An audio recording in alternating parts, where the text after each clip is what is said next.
ఆధిపత్య భావజాలము, నేను అధికుణ్ణి అనుకునేటువంటి తత్వము ఆయన్ని కొన్ని చోట్ల ఓవర్ గా బిహేవ్ చేసే పరిస్థితికి తీసుకెళ్తున్నాయి. గరికపాటి నరసింహారావు గారికి గుడ్డు మీద అభ్యంతరకరమైన వ్యాఖ్యలు చేశారు. ఇలాంటి దారుణమైనటువంటి అభిప్రాయాలు ఆయనలో అంతర్గతంగా ఆయన నరాల్లోకి ఎక్కి ఇంకిపోయినటువంటి భావజాలం నుంచి వచ్చిన మాటలు. ప్రభుత్వాలు దయదలిచి ఇస్తున్నటువంటి గుడ్లు, పాలు, ఇలాంటివి పౌష్టికాహార లోపం ఉంది పిల్లల్లో. ఎందుకుంది? ఏ పిల్లల్లో ఉంది పౌష్టికాహార లోపం? అంగన్వాడీలు స్కూళ్ళకి ప్రత్యామ్నాయంగా ఎల్కేజీలు, యూకేజీలు చదవలేని కులాల పిల్లల కోసం వాళ్ళ ఇళ్లలో బతుకులేంటో తెలుసా ఈయనకి? వాళ్ళు పొద్దున్నే బ్రేక్ఫాస్ట్ టైం బెటర్ పిల్లలకి. సామాజిక కార్యకర్తల నుంచి, బాబాసాహెబ్ అంబేద్కర్ లాంటి వాళ్ళ దగ్గర నుంచి కూడా వచ్చిన ప్రతిపాదనలు ఉన్నాయి.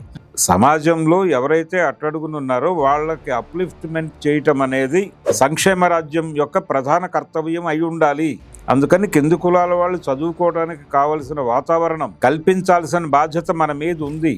ఆ బాధ్యతని ఏ మేరకు నిర్వర్తించగలరో ఆ మేరకు నిర్వర్తించండి. మీరు చదువు మానేసి మట్టి పిసుక్కుంటూ వాళ్ళతో పాటు కూలి పని చేసుకుని బతకండి అని చెప్పడమే కదా ఇది.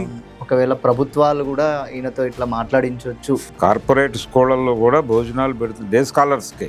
మీరు అంటే మదర్ ఫాదర్ ఇద్దరు ఎంప్లాయీస్ అయి ఉన్నారనుకోండి ఒక ఫ్యామిలీలో, అప్పుడు వాళ్ళకు ఒక ఆప్షన్ ఇస్తున్నారు. అలాంటి ఫ్యామిలీస్ నుంచి వస్తున్న పిల్లలే ఎక్కువ ఉన్నారు. ఆడవాళ్ళ బట్టల మీద కూడా మాట్లాడుతూ ఇప్పుడు అలాంటి బట్టలు వేసుకుని వస్తారు.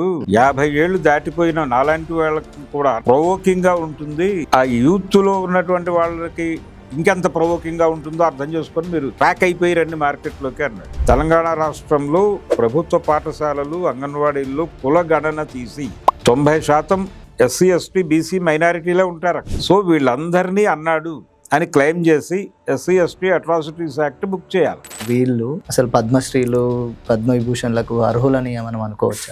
చాలా మందిలో ఈ రకమైన జాడ్యం ఉంది.